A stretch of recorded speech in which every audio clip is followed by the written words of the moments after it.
It started with a simple property boundary line, one I had honored for years without a second thought. I didn't expect a war over a strip of land barely wide enough for a wheelbarrow. But to Karen Davis, my next-door neighbor and self-declared HOA queen, it was prime real estate. The creek that cut across the back edge of my property had always been part of the easement. It ran shallow but steady, feeding into a larger stream 2 miles down. Karen decided she didn't like the idea of me having access to it. One morning, I found a row of metal stakes hammered into the ground right along the easement line, connected by yellow twine like it was a construction zone. Next to it, a handmade wooden sign read, "Private property, no trespassing, HOA enforcement area." Funny thing, the HOA had no authority over that section. My land sat just outside the association's formal boundary, and I had the paperwork to prove it. So I walked over, calm and polite, and knocked on her door. Karen opened it with her usual sour expression, arms crossed like she'd been waiting for the confrontation. I explained kindly that the fence posts were on my side of the property line and showed her a laminated copy of the original land survey. She didn't even look at it. Instead, she pulled out her phone and called the sheriff. Deputy Rogers arrived about 20 minutes later. He listened patiently as Karen made a dramatic case about suspicious activity and encroachments and environmental damage to her creek. Rogers took the papers from me, skimmed through them, and looked visibly bored by the time Karen finished her rant. "These documents are clear," he said, handing them back. "Looks like the creek runs through his land, not HOA controlled." Karen's mouth tightened into a scowl, but Rogers was already heading back to his cruiser. "You folks have a nice day," he added as he tipped his hat and drove off. You'd think that would be the end of it. A rational person would have backed off, maybe even apologized. But Karen doubled down. The next day, I found a new sign staked in the ground. "Caution, surveillance in use violators will be prosecuted." The yellow twine was replaced with heavy-duty chain links, and someone had spray-painted a big red X on the stump next to the fence. I didn't touch it, not yet. I figured she'd come to her senses after the embarrassment of calling the cops for no reason. But if there's one thing I've learned about Karen Davis, it's this: she doesn't get embarrassed, she gets even. And this little property line dispute, it was about to become something much bigger. 2 weeks later, I came home from work and immediately knew something was wrong. Pixel, my golden retriever, wasn't wagging his tail at the gate like he usually did. Instead, he was limping across the yard, whimpering, holding up his front paw. I rushed over and found a nail board, 4 rusty spikes sticking through an old piece of plywood, buried just behind the fence line near the creek. Pixel must have stepped on it. I scooped him up, heart racing, and drove straight to the vet. The injury wasn't deep, but he needed antibiotics, a tetanus booster, and careful monitoring for infection. That was the moment I decided, no more playing nice. When I got home, I saw the full extent of the damage. My wooden fence had been cut in 3 separate places, each section cleanly sawed through. Deep tire tracks led toward the creek, churning up the mud like someone had backed a trailer down there. Worst of all, one of my beehives, my pride and joy, had been smashed, the frames tossed like trash, honey oozing into the grass. Bees buzzed angrily around the mess, confused and homeless. I'd had enough. The next morning, I ordered 4 motion sensor cameras, each equipped with real-time alerts and night vision. I installed them across the fence line, facing the creek, the driveway, and the far side of the yard. Every time one triggered, my phone would chirp, every 10 seconds, constantly. It drove me nuts at first, but I refused to mute them. Then I hired Nora Beltran, a licensed land surveyor with a reputation for precision and zero patience for nonsense. She staked out every inch of my property with fluorescent pink markers and laminated signs that clearly read, "Legal survey marker, tampering is a criminal offense." 3 days later, at exactly 1:13 a.m., my phone lit up like a Christmas tree. I tapped the camera app and went cold. The two figures in hoodies were yanking up the stakes one by one and chucking them into the creek. One of them had bolt cutters slung over his shoulder. They were laughing, not even trying to be quiet. The camera caught them in full motion. One was tall and scruffy. The other was shorter, with platinum blonde hair poking out from under the hood. Karen. She didn't even try to hide it. I called Deputy Rogers again. He showed up the next morning and watched the footage with a frown. "I know that guy," he muttered, pointing at the tall one. "That's Chandler Brixby, been in and out of trouble since high school. Petty theft, vandalism, you name it." He didn't even blink when I mentioned the nail board. That's enough for a warrant. By noon, Rogers and two deputies were knocking on Chandler's door.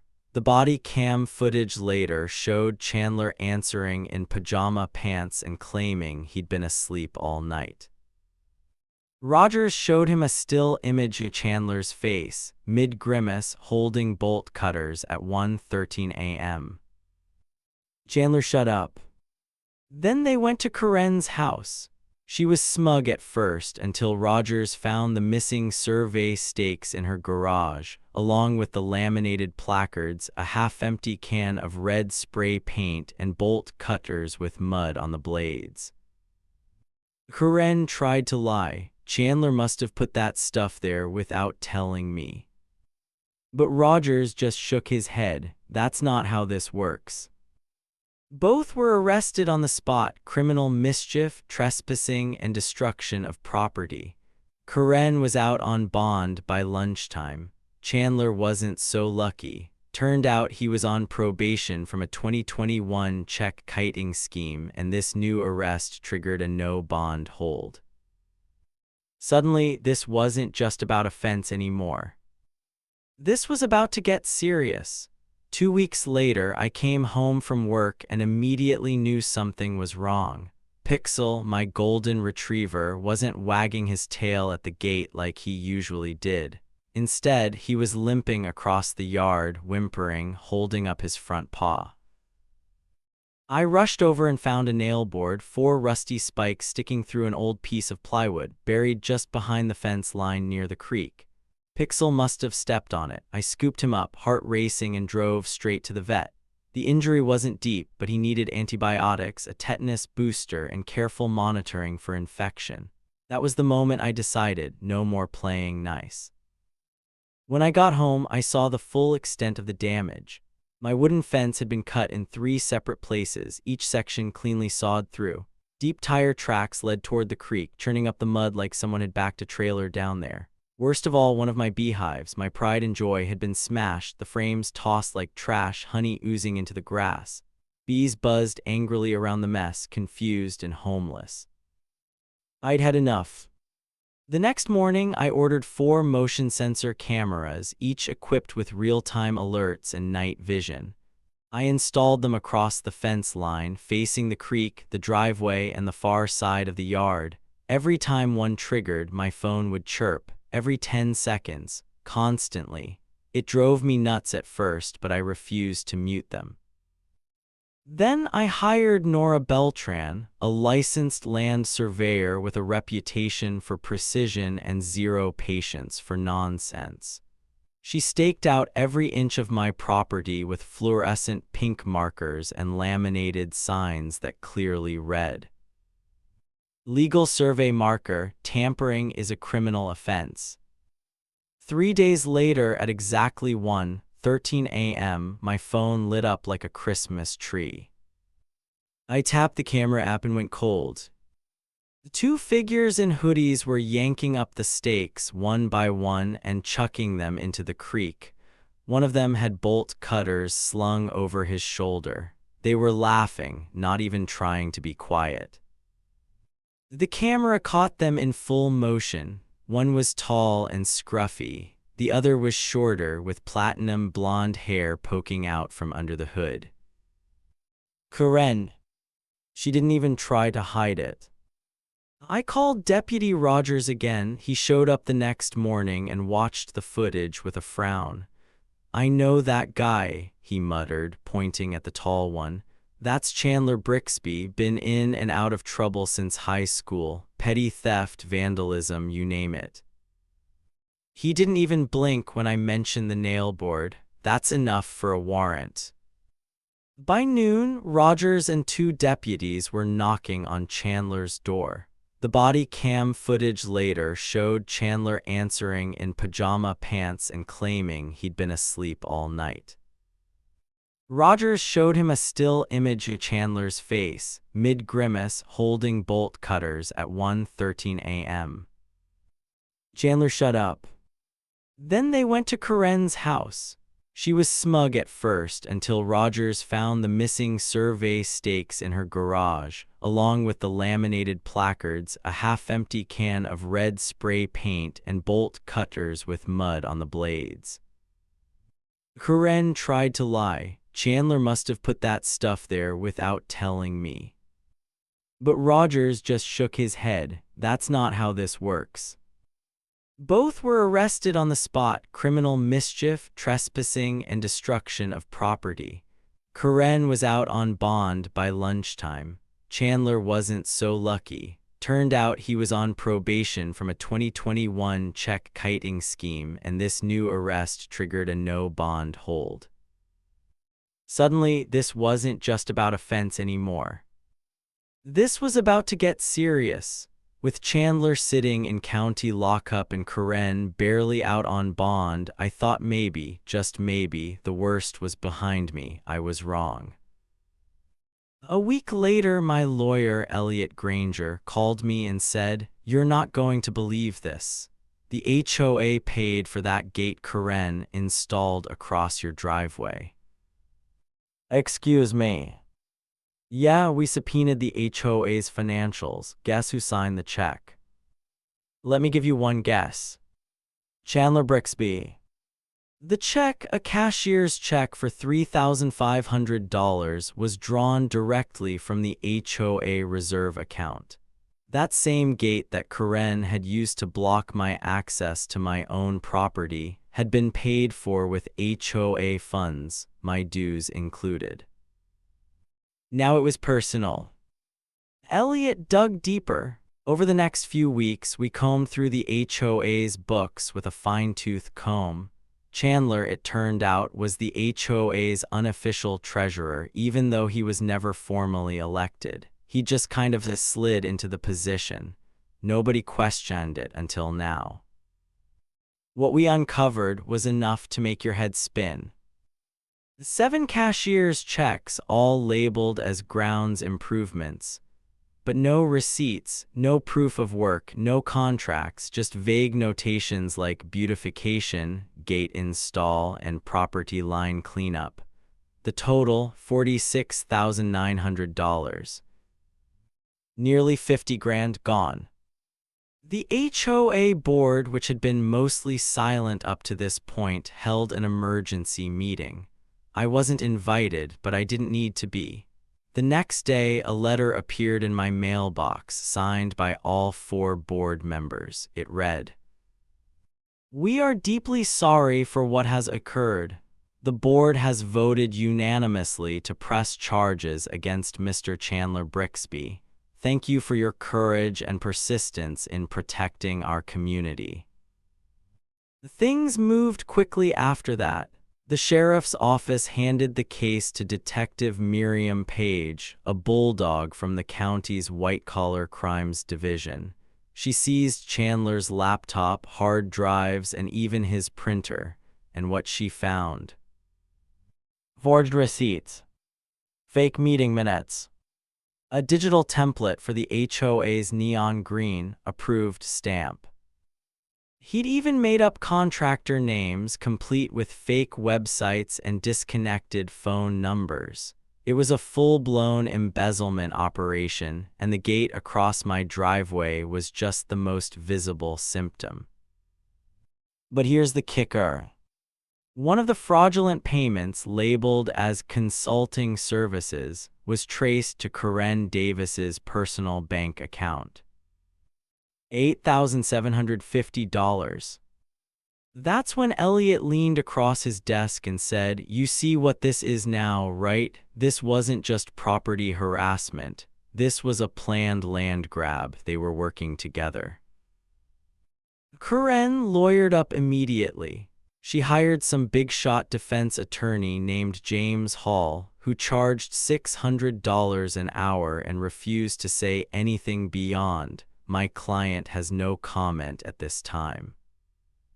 Meanwhile, Chandler was stuck. His probation was hanging by a thread, and the new charges could stack up to decades in prison. He had a choice to make: take the fall alone or flip. Guess which one he picked? Chandler asked for a plea deal and agreed to testify in full, on the record, against Karen. When the DA heard that, the mood shifted. They'd been aiming for a fraud case. Now they had conspiracy, theft, trespassing, property damage, and criminal mischief, all tied together with a neat little bow. Karen had tried to build a wall around my land and rule it like a queen. Now her crown was cracking. But even as the legal firestorm raged, I started seeing small victories, quiet ones that reminded me life was still moving forward. The HOA, now under interim leadership, reimbursed my dues for the past year. They also offered me a formal apology in writing, signed, and notarized. It wasn't much, but it was something. They also issued a ban against Chandler and Karen, lifetime removal from any board participation or committee work. And the best part, I got a check for $4,500 pulled from Chandler's frozen account, earmarked for repairing my beehives and replacing the fence he had destroyed. With that money, I rebuilt stronger. This time, I didn't just replace the hives. I built raised platforms surrounded by motion lights and planted rows of wildflowers to attract even more pollinators. The bees returned stronger than ever. Pixel's paw healed up nicely, and he went back to running circles around the backyard, barking at squirrels like it was his full-time job. And for the first time in months, I walked to the edge of my property, stood by the creek, and breathed easy. The fight wasn't over, but the tide had turned. And soon, Karen would be facing something she never saw coming. Accountability. The courtroom was packed. Even before the trial began, whispers buzzed through the county like electricity on a barbed wire fence. A conspiracy right in our quiet neighborhood. People showed up early just to get a seat. HOA members, neighbors, even a few local news reporters with notepads and bored expressions. They weren't bored for long. The prosecution started with Chandler. Clean-shaven, nervous, and wearing a cheap suit that didn't quite fit, he looked like a high schooler about to confess to cheating on a math test. But when he spoke, he dropped bombshell after bombshell. Chandler admitted to everything: the fake receipts, the embezzlement, the late-night stake pulling. He even explained how Karen had approached him with a plan to reclaim unused HOA land, which, of course, was my land. She promised him a slice of it, maybe even a tiny home, once the HOA annexed the section near the creek. All he had to do was take care of the details, install the gate, cook the books, discredit me. The courtroom fell silent when the prosecutor pulled up a still from my security footage. Karen and Chandler loading rebar into her SUV at 12:47 a.m. The timestamp matched the exact night my survey stakes vanished. Karen's defense tried to object, but it was too late. The image was already burned into everyone's minds. Even Deputy Rogers testified. He walked the jury through the investigation, how the stolen placards were found in Karen's garage, how Chandler confessed on the spot, and how both had lied about their whereabouts. By the end of the week, the jury returned their verdict, guilty on all counts. Karen was convicted of felony conspiracy, trespassing, theft, and criminal mischief. Chandler had already pleaded out, but the judge added a stern note about the breach of public trust and added a restitution order. Karen's bond was immediately revoked, and she was taken into custody, this time for good.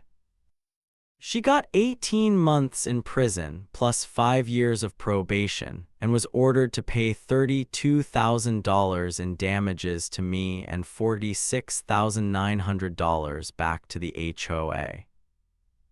I watched as she stood there, stunned, like she'd just woken up from a bad dream and realized it was still real. When our eyes met, I gave her a polite little wave, not smug, just calm. I was done with rage. This wasn't revenge. This was relief. With Karen behind bars and Chandler out of the picture, I finally had breathing room, and I didn't waste it. The first thing I did was tear down the illegal gate, legally, with the sheriff's sign-off. Then I built something better in its place. Where Karen had tried to divide and conquer, I planted a greenhouse made of reclaimed wood and clear polycarbonate panels. Inside were rows of tomato starts, fresh basil, and a few boxes of wildflower seeds waiting for spring. The bees came back, stronger, hungrier, and more focused than ever. Pixel, fully healed, took to chasing butterflies and napping in the sunshine that now streamed through the windows of my greenhouse. And I realized something. Karen had spent all that energy trying to block me, silence me, control me. But in the end, she only cleared the way for me to grow something better. By the time spring rolled around, the land felt lighter, like it had finally exhaled after years of tension. The new HOA board, completely restructured after Chandler's fraud came to light, sent me a formal apology. They included a check for $4,500 to help restore my beehives, money recovered from Chandler's frozen accounts. It wasn't just the money, it was the message. We were wrong and we're fixing it. With the drama behind me, I finally had space to build, literally. I leveled the corner of my property where the illegal gate once stood, laid down gravel, and started constructing a greenhouse expansion. This one would be even bigger, an open-ended hoop house with irrigation lines, compost bins, and a few raised beds for heirloom vegetables. The air smelled like fresh soil and tomato vines, and I swear the bees buzzed louder with approval. Pixel chased lizards across the fence line while I planted sunflowers along the old easement, the very same spot Karen once claimed was hers. Now it belonged to color, to pollinators, and to peace. But peace didn't mean the story was over. One morning I got a letter, no return address, just an elegant script in black ink. Inside was a single page signed by Elaine Castor, claiming to be Karen's cousin and legal heir. She said Karen had granted her a private right of way across my land before her incarceration. It was a bold move. Elaine likely thought I'd settle quietly just to avoid more courtroom drama. She was wrong. My lawyer, Elliot, pulled records and land plats from the county. Within a week, we found the so-called deed Elaine referenced, and it was a forgery. The signature didn't match Karen's. The notary wasn't real. The date overlapped with Karen's court hearings. Elliot drafted a response backed by legal precedent and property line documentation. Elaine withdrew her claim before the hearing. I stood under the flowering apricot tree behind the greenhouse that day, holding that withdrawal letter like it weighed nothing. Because it did. Compared to what I'd already survived, this was just a final gust of wind before everything finally settled. And this time I wasn't going anywhere. A year later, I was standing by the creek, watching the wild irises bloom when another letter arrived. This one was from the State Crime Victim Compensation Fund. Inside was a check, not huge, but something, and a note explaining it was part of Corinne's wage garnishment. She was working in prison laundry, earning $58 a month, and a percentage of that was being sent to me as restitution. It would take decades to pay off the full amount, but honestly, the money didn't matter. It was the principle, proof that something was finally holding her accountable, even in the smallest ways. That same week, I received another letter. This one surprised me more. It was from Chandler. He'd completed a paralegal certificate in prison and wrote to say he was trying to turn his life around. His handwriting was neater than I remembered, and he'd included a hand-drawn map of my property with suggestions on where to plant orchards and native pollinators. At the bottom, he wrote, "I'm sorry for all the harm I caused. I know I can't fix it, but maybe you'll find this helpful. The sunflowers you planted, they remind me of what should have been there in the first place." I stared at that line for a long time. I didn't owe him a response, but I gave him one anyway, just a short letter, no promises. I thanked him for the map and told him the sunflowers were growing taller than ever. And they were. That summer, my property looked like a page out of a gardening magazine. Bees darted between the flowers, tomato plants curled around twine, and the greenhouse glowed in the sunlight like a lantern of new beginnings. One morning, Sprout Tomorrow, a local nonprofit dedicated to sustainable farming, reached out. They had purchased the lot that used to be Corinne's home, foreclosed, abandoned, then auctioned off, and they wanted to turn it into a community pollinator garden. And they asked me to consult. At first, I thought it was a joke. Me, the guy who had once been accused, harassed, and dragged into court over that same piece of land. But the more I thought about it, the more it felt right. Corinne had tried to weaponize land and power. Now that same land would be a haven for bees, butterflies, and neighborhood kids planting carrots with dirt under their fingernails. It was poetic, really. The first day I visited the property as a consultant, I walked the fence line, this time from the other side. Pixel trotted ahead of me, tail wagging, free and happy. And for the first time in a long while, I didn't feel tension in my shoulders. I just felt home. By the time summer rolled around, Sprout Tomorrow had transformed Corinne's old property into something unrecognizable in the best way.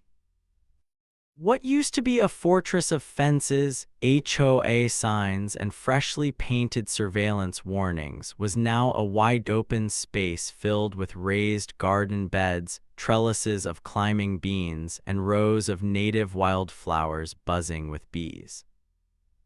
They invited me to consult on the layout for pollinator strips, and I gladly offered my brush cutter and a few rolls of irrigation tape I had left over. I didn't charge them a thing. I didn't want to. Helping them build something better felt like reclaiming more than just land. It felt like reclaiming a piece of myself. On the first volunteer day, I showed up early, expecting to work alone, but then I saw a familiar pickup pull in. Deputy Roger stepped out, wearing old jeans and work gloves. I heard you needed someone who can dig post holes, he said, smiling. Figured I'd finally put my badge arm to good use. We both laughed. A few members from the new HOA board joined in, bringing snacks, water coolers, and extra tools. For hours, we worked side by side, sweating under the sun as tomato seedlings were planted, mulch was spread, and trellises were staked into the soil. At one point, I found myself standing exactly where Karen's illegal gate used to block the property line. Only now, it held a wooden archway that read, "Community roots, everyone welcome." The symbolism wasn't lost on me. Karen had spent years trying to divide people, control neighbors, lock others out, and draw imaginary lines that served no one but herself. And now her former yard was a public garden, built by the very people she tried to intimidate. That afternoon, as the sun dipped behind the greenhouse and the bees began settling into their hives, we all sat in a circle on overturned buckets and hay bales, drinking lemonade and trading stories. No one brought up Karen, no one had to. We all felt the same thing, that something broken had finally been mended. Pixel lay in the grass nearby, tongue out, tail flopping lazily. For the first time since all this began, I felt no need to look over my shoulder. Everything was open and still and finally at peace. By October, the transformation of Karen's former property was complete. The Sprout Tomorrow garden was thriving, lush with vegetables, flowers, and a sense of renewed life.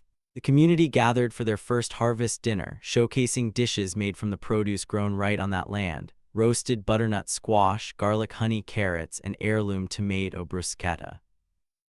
Sitting at the long wooden table, surrounded by neighbors I'd once fought alongside and new faces I'd never seen before, I couldn't help but feel a sense of gratitude. For the first time, there was no tension, no bitterness, just nourishment and shared purpose. I even received a nod from the group, acknowledging my role in the entire ordeal, but I simply shrugged. The real victory wasn't in the recognition, it was in what had grown from all the hardship. And as the seasons shifted, I took the final step in rebuilding my life. I installed a new barn at the far end of my property. It wasn't just any barn, it was built with reclaimed wood from Karen's old structure.